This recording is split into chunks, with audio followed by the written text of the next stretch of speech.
हमें बैठिए। हेलो दोस्तों, यह वीडियो एक्चुअली में मैं अपने दोस्त को योग सिखा रहा हूँ इसमें। बहुत ये नहीं हो रहा। आप जिस अवस्था में बैठे हैं उसको सुखासन बोलते हैं। इसको अगर ऐसे बैठते हैं ना, इसको सुखासन बोलते हैं, जो कि 70% लोग कर लेता है। और आप ऐसे बैठते हैं ना, इसको सिद्धासन बोलते हैं। अच्छा, या तो आप इसको लेफ्ट रखिए या तो राइट रखिए। और मतलब कि इस स्थिति का 3 टाइप होता है, सुखासन, पद्मासन और सिद्धासन। पद्मासन सबसे टफ है, जो 10% लोग कर पाते हैं। ये मैं पहले कर पाता था। हाँ, ऐसी बात नहीं कि नहीं कर पाता था। पर दर्द हो जाता पैर में। नहीं मत कीजिए, आराम से करना है, जो जितना आप करना है सही बैठिए, सुखासन है। हम लोगों को योग में सबसे पहले एक मंत्र सिखाया गया है। इस मंत्र को करते हैं, ओम संगच्छध्वम, ओम संगच्छध्वम संवदध्वम, संवदध्वम समो मानांसि जानताम, संभो मानासि जानता देवाभागम यथा पूर्वे, देवाभाग यथा पुरे संजानाना उपासते। संजानामा उपासते। इसका अर्थ होता है कि प्राचीन काल में देवताओं का इतना अच्छा आचरण रहा था कि इसी कारण से वो वंदनीय और पूजनीय है। तो आइए हम सब उनको प्रणाम करते हैं। अब सबसे पहले लंबी लंबी सांसें लेंगे और फिर सांस को छोड़ेंगे। ये दोनों क्रिया व्यायाम में करेंगे, अर्थात श्वास लेना और छोड़ना एक साथ करेंगे। बाकी रहेगा अपने हाथों की स्थिति को अपने सुधानुसार करेंगे।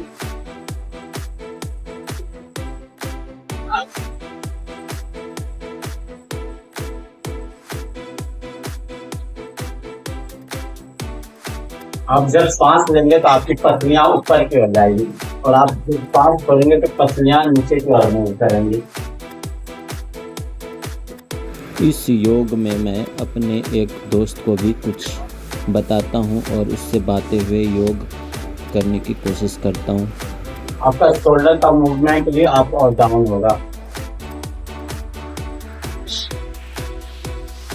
योग में ध्यान के दौरान जब आप श्वसन की प्रक्रिया करते हैं तो आपका कंधा जो है वो श्वसन की दिशा में ऊपर और श्वसन की निचली दिशा में नीचे की ओर होता है। इस प्रकार की अभ्यास करने से आप जो श्वसन की प्रक्रिया कर रहे हैं उसे सही माना जाता है, क्योंकि हमारी जो हड्डी और पसलियाँ होती है वो अप डाउन होती है श्वसन क्रिया के दौरान।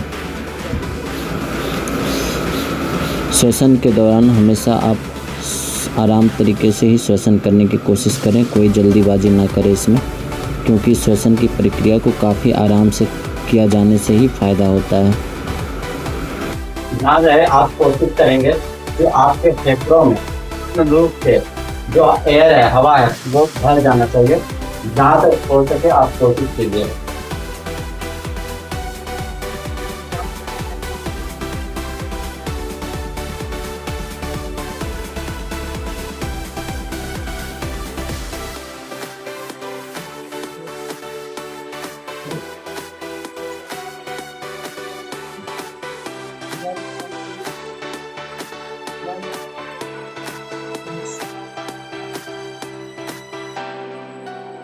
आप इस क्रिया को आज। हेलो दोस्तों, राधे राधे। आप देख सकते हैं मैं अपने पेट की गति को कितनी स्पीड से श्वसन की प्रक्रिया के लिए पर्याप्त मात्रा में कर रहा हूँ। तो दोस्तों, इस प्रकार की अभ्यास एक दिन में आपको नहीं मिल सकता। इसके लिए आपको कई महीने तक अभ्यास करना पड़ेगा। इस अभ्यास को करने के लिए आपको 3 स्टेप से गुजरना पड़ेगा। फर्स्ट स्टेप है कि आप श्वसन की प्रक्रिया को धीरे धीरे कीजिए, जिससे आपका पेट संकुचित होगा और फिर फूलेगा, संकुचित होगा और फिर फूलेगा। ये प्रक्रिया आप जब धीरे धीरे कुछ दिन तक कर लेंगे तब फिर आप इसे मध्यम गति से करना सीखिए। जब आप इसे मीडियम स्पीड से भी करना धीरे धीरे सीख जाएंगे तब आपको इस क्रिया को तीव्र गति से यानी कि फास्ट स्पीड से करना है। जब आप ये भी सीख जाएंगे तब आप अपने पेट की चमड़ी यानी कि पिंडलियों को आसानी से गोल गोल रोटेट घुमा पाएंगे अथवा उसे कंपन कर पाएंगे। यह एक प्रकार का पेट से संबंधित एक्सरसाइज होता है। अब मैं दूसरी एक्सरसाइज में अपने शरीर में एक स्ट्रेच लाने की कोशिश करूँगा। कई बार स्ट्रेच आप शरीर को फैलाकर करते हैं, लेकिन मैं इस योग में अपने शरीर की स्ट्रेच को करने के लिए बैठे बैठे ही आसन में आराम से कर लूँगा। इस योग में मैंने पेट से संबंधित योग को करने के बाद अपने शरीर को स्ट्रेच करने की कोशिश की है। उसके बाद थोड़ी देर के लिए तात्क्षणिक, जिसको मान सकते हैं तात्क्षणिक, मैंने भद्रासन किया है। फिर उसके बाद मैंने थोड़ा सा तड़ासन भी कर लिया है। इसके बाद मैंने शवासन भी कर लिया। इस प्रकार से देख सकते हैं मैं छोटी छोटी योग की क्रियाओं को कुछ ही सेकंड में कर ले रहा हूँ। तो ये सब अभ्यास से ही संभव है दोस्तों। अब मैं सुखासन अवस्था में बैठूंगा आराम से और फिर अपने दोनों हथेलियों के बल पर अपने शरीर का भारोत्तोलन करूंगा। इस प्रकार से मैं जब करूंगा तो फिर ऊपर की ओर छत में देखूंगा, यानी कि आकाश की ओर देखने की कोशिश करूंगा ताकि मेरा कंसंट्रेशन बना रहे और मैं अपने शरीर के भारोत्तोलन को और कुछ देर तक होल्ड कर सकूं। तो इस प्रकार से यह योग क्रिया भी मेरी कंप्लीट हो जाती है। अब नेक्स्ट योग की क्रिया में थोड़ा सा रिलैक्स करने के लिए मैं सुखासन अवस्था में बैठकर थोड़ा आराम कर लेता हूँ। फिर मैं अपने दोनों हाथों से अपने पैर के घुटनों को थोड़ा सा स्पर्श करके फिर पीछे की ओर बैठता हूँ। तो दोस्तों अभी मैं जो कर रहा हूँ इसे हम भक्ति योग कहते हैं। भक्ति योग में आप थोड़ा बहुत भगवान का नाम ले सकते हैं और इसी योग को हम भक्ति योग भी कहते हैं। नमस्कार दोस्तों, राम राम। कई बार ऐसा होता है कि सुबह उठने के बाद आपका बॉडी पेन कर रहा होता है, आपका बॉडी पेन कर रहा होता है, कुछ नहीं होता है। तो आप सुबह उठने के बाद भी अगर आपका बॉडी पेन कर रहा हो, इसके लिए आप क्या करेंगे जिससे कि आपका बॉडी पेन दूर हो जाएगा। मैं दिखाता हूँ मैं क्या करता हूँ। कभी कभी मेरे साथ भी ऐसा होता है तो मैं आराम शरीर एक अंदर के साथ रखता हूँ, इस तरह से थोड़े सामने देखता हूँ अपने आप। इस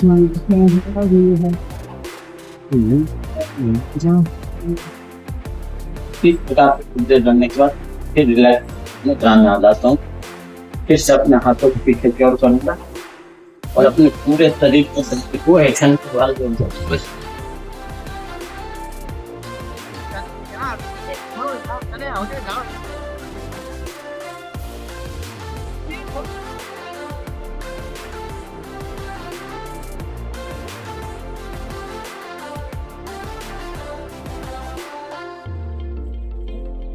फिर से हम रिलैक्स मुद्रा में होंगे। इस प्रकार से आप बॉडी को करोगे तो आपका बॉडी का पेन मिश्र उम्मीद करते हैं आपको इससे लाभ पहुंचेगा।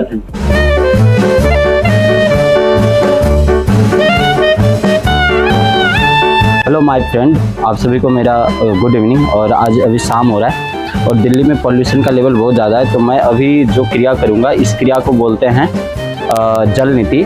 तो हमारे पास ये जल नीति पॉट है और इस जल नीति पॉट के माध्यम से मैं अपने नासिका द्वार को क्लियर करूंगा, क्योंकि अभी पॉल्यूशन की वजह से जो वातावरण में बहुत सारा धूल कण है उसको फिल्ट्रेशन के लिए आपके नाकों की नासिका जो नॉस्ट्रिल है, नॉस्ट्रिल होल का क्लियर होना बहुत ज़रूरी है।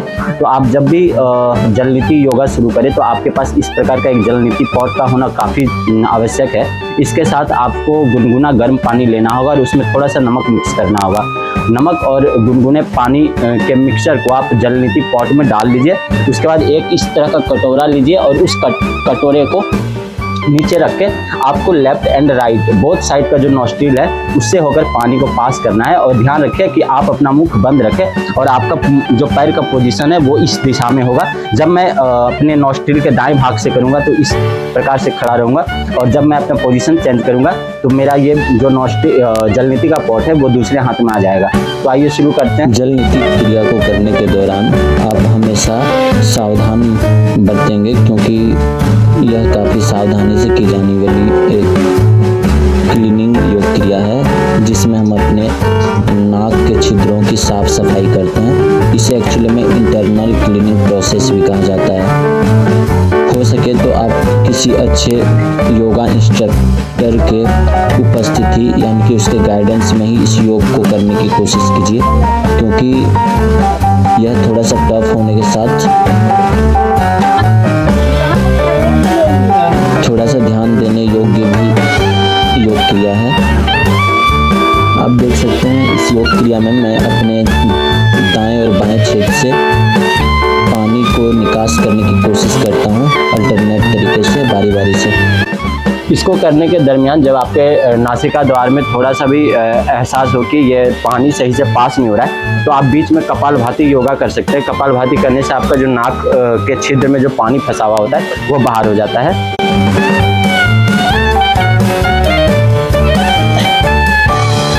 अब मैं फिर अपने दाएं नोज से करूँगा।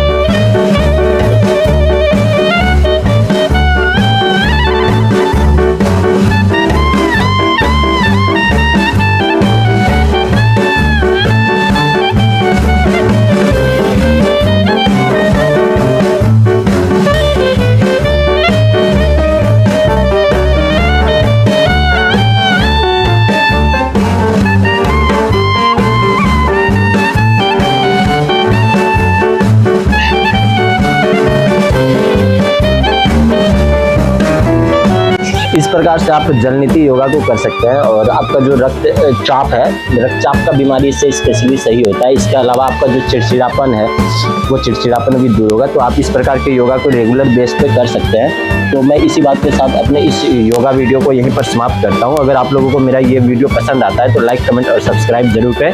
धन्यवाद दोस्तों। जय हिंद, जय भारत।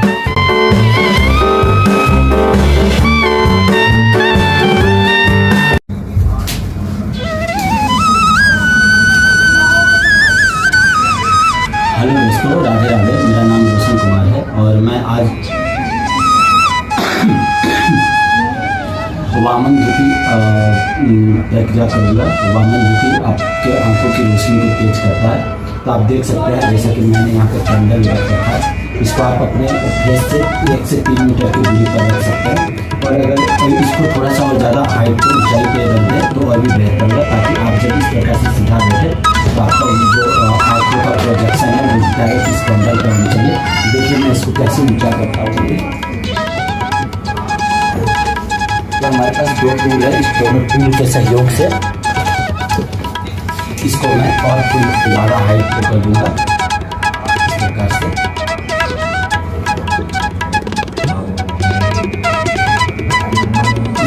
आप इसको यहाँ पर रखिए।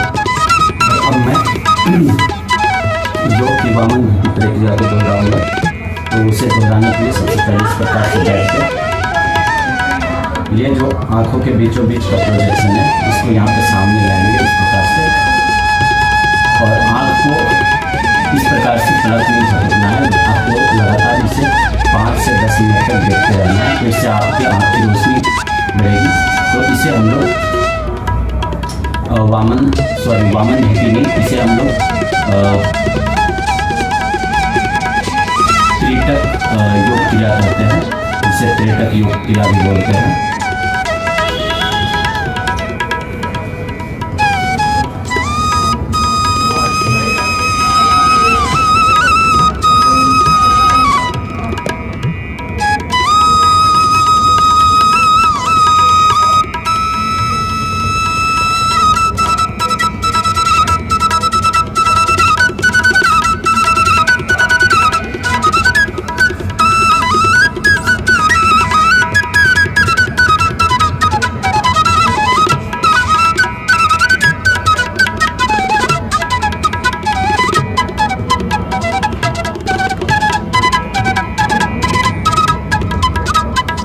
योग क्रिया को करने लगा आपके आंखों से आंसू गिरने लगेगा, तो समझिए कि ये योग प्रक्रिया सही हो गई है। तो आप देख सकते हैं हमारे आंखों में आंसू गिर रहा है।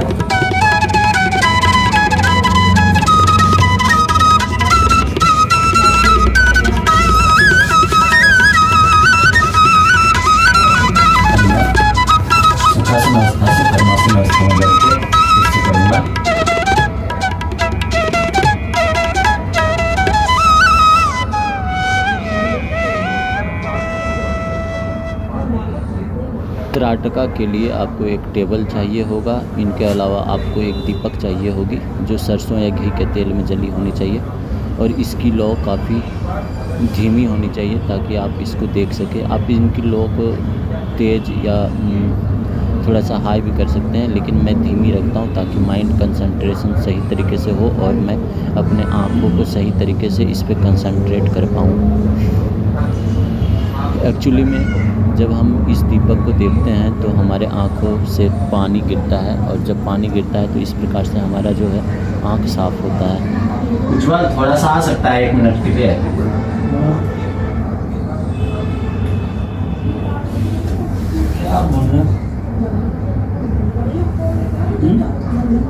तो थोड़ा सा मोबाइल पकड़ दो ना, इसको यहाँ से सामने से दिखा दो 2 मिनट के लिए।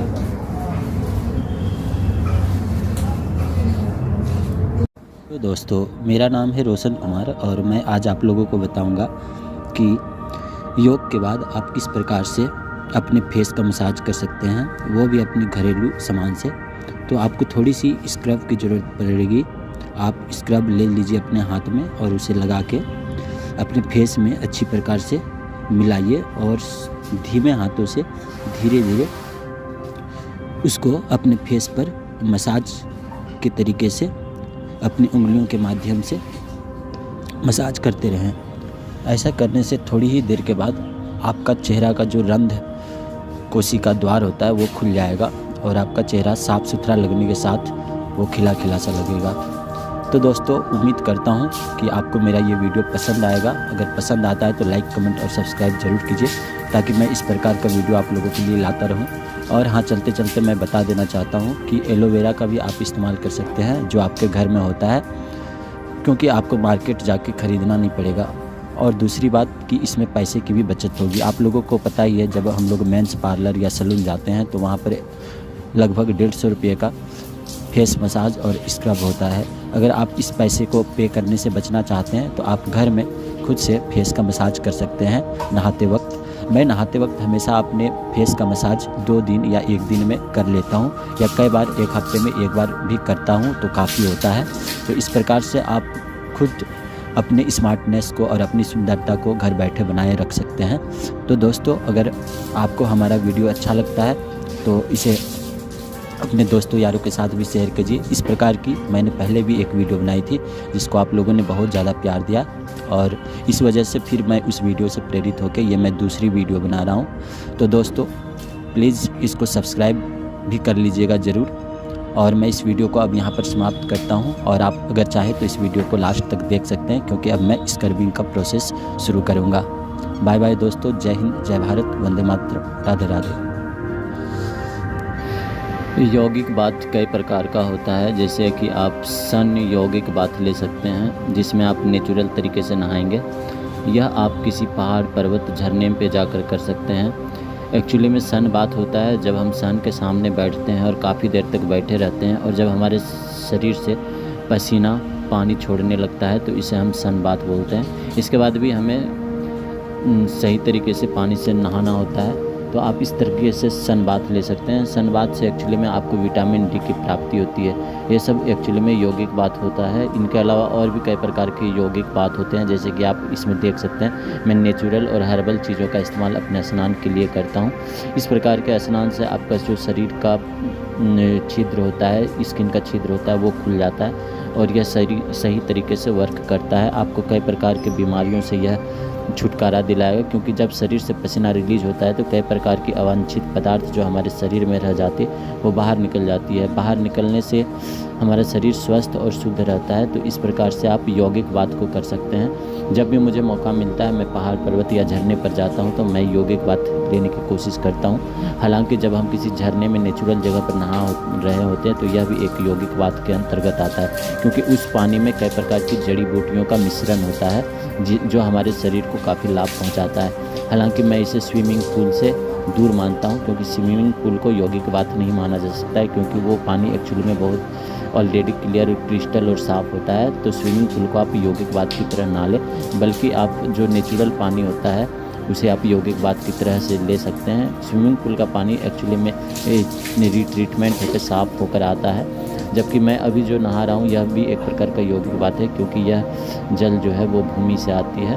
तो दोस्तों, और इसका कोई ख़ास ट्रीटमेंट नहीं होता है। तो मैं उम्मीद करता हूँ आपको हमारी ये सब वीडियो पसंद आ रही होगी। तो इस प्रकार से मैं भी हमेशा अपने स्वास्थ्य के लिए करके बहुत चिंतित रहता हूँ। तो मैं इस प्रकार की योग की क्रियाओं को करते रहता हूँ और मैं योग को संपूर्ण तरीके से जीता हूँ। हेलो दोस्तों, अब मैं खड़े होकर कुछ योग की गतिविधि को करूँगा। इस योग की गतिविधि में मैं अपने कमर से संबंधित योग को करूँगा और इसमें मेरे हाथ से संबंधित योग भी हो जाएंगे। एक्चुअली में जब हम खड़े होकर योग करते हैं तो कई प्रकार की योग क्रियाएं एक साथ हो जाती है।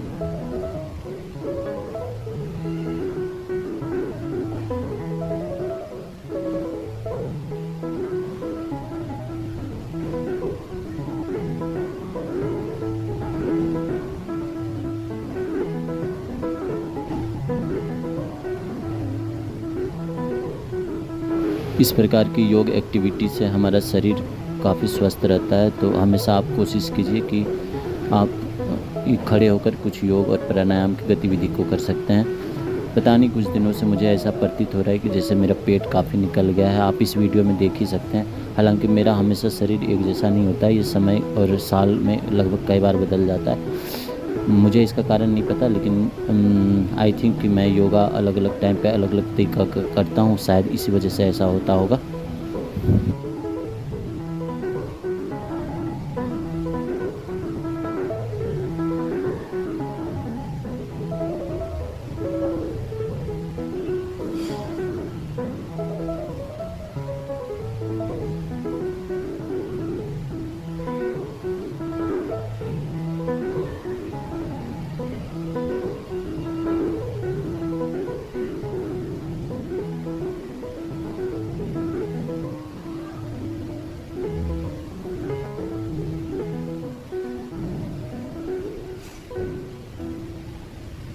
राधे राधे दोस्तों, मैं अब अपना वस्त्र खोलूँगा।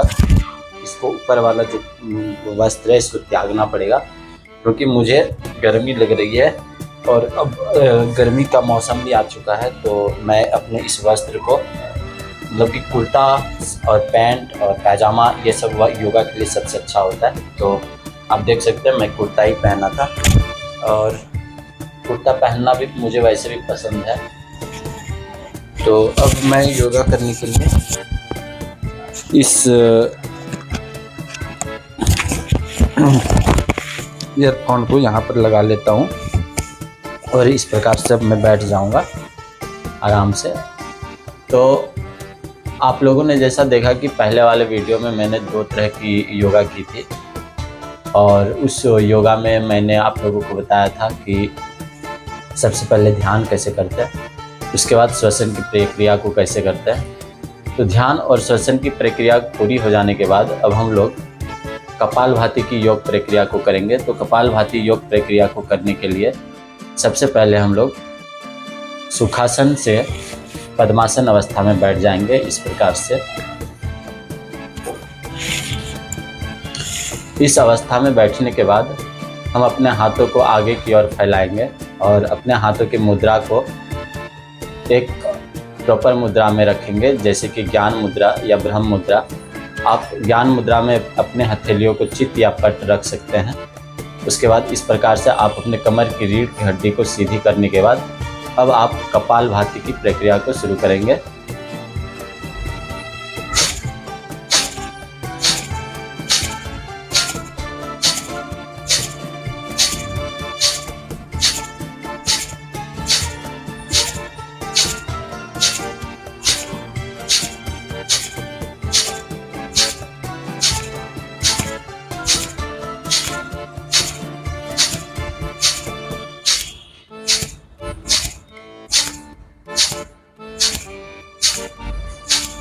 श्वसन के दरमियान आपको हमेशा एक बात का ध्यान रखना है कि आप जो श्वसन की प्रक्रिया कर रहे हैं उसका अनुपात बिल्कुल सही और सटीक होना चाहिए।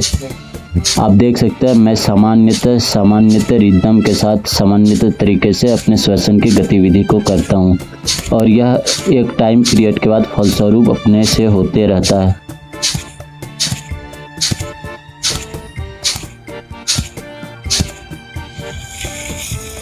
इस प्रकार से आप इस प्रक्रिया को 3 अवस्था में कर सकते हैं।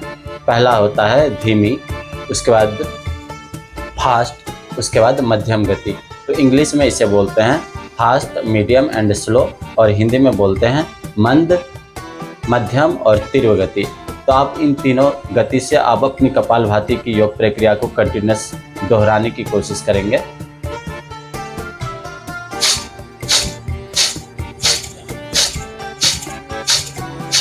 अभी मैं जो कर रहा हूँ ये मध्यम गति की है, जिसे हम मीडियम फास्ट बोल सकते हैं।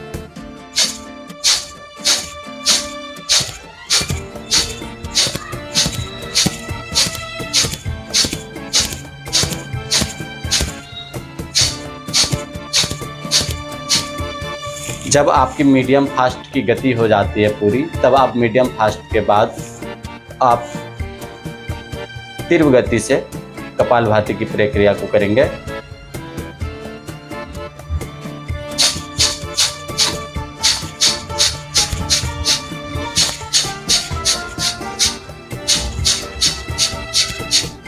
इस प्रकार से इस प्रक्रिया को आप 5 से 10 मिनट के लिए रोजाना करेंगे। तो प्रतिदिन के अभ्यास से आपका जो पेट का सिस्टम है वो मजबूत होगा, यानी कि आपका जो डाइजेस्टिंग का प्रॉब्लम होता है उसका सॉल्यूशन होता है। तो आपकी डाइजेस्टिंग सिस्टम बहुत मजबूत हो जाती है इससे। तो इस वजह से लोगों को सुबह सुबह एटलीस्ट कपालभाति करनी चाहिए, क्योंकि ये आप घर बैठे भी आराम से आसानी से कर सकते हैं। तो दोस्तों, अगर आपको मेरी ये वीडियो पसंद आती है तो लाइक, कमेंट और सब्सक्राइब जरूर कीजिए। साथ में अपने दोस्तों यारों को भी शेयर कर सकते हैं, ताकि मैं इस प्रकार का वीडियो कंटिन्यूस आप लोगों के लिए बनाकर लाता रहूं। इसी बात के साथ मैं इस वीडियो को यहाँ पर समाप्त करता हूँ दोस्तों। जय हिंद, जय भारत, वंदे मातरम, राधे राधे।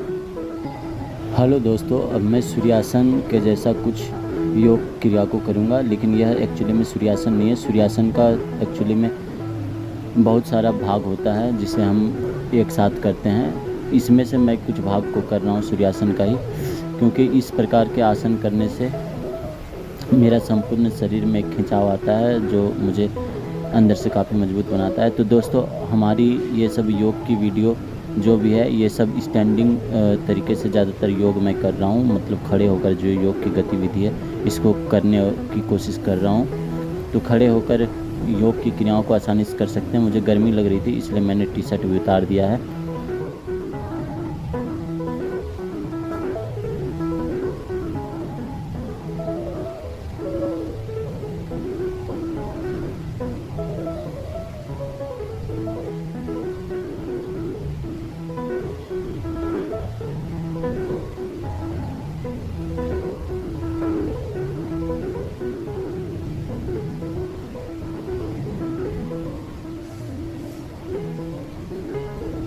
तो दोस्तों, फाइनली आप लोग ज़रूर बताना कि मैंने इन सभी योग क्रियाओं को ज़्यादातर खड़े होकर करने की कोशिश की है। तो खड़े होकर की जाने वाली बहुत सारी योग होती है।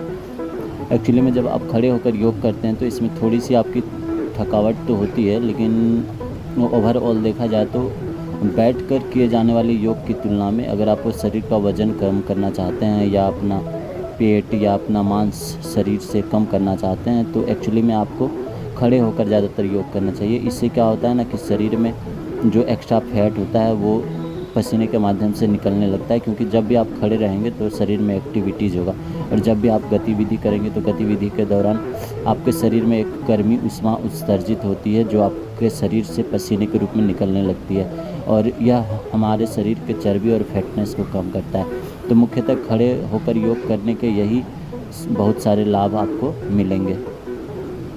अब मैं आप देख सकते हैं अपने पैरों को पीछे की ओर कर लिया हूँ, और फिर मैं अपने दोनों हाथों से अपने पैर के तलुओं को पकड़ के फिर अपने शरीर को अप और डाउन करने की कोशिश करता हूँ, अपने कंधे को ऊपर और नीचे झुकाता हूँ। तो दोस्तों, I hope you will must like my this video and I will make another video like this continuously। Just comment and say what do you want about my video.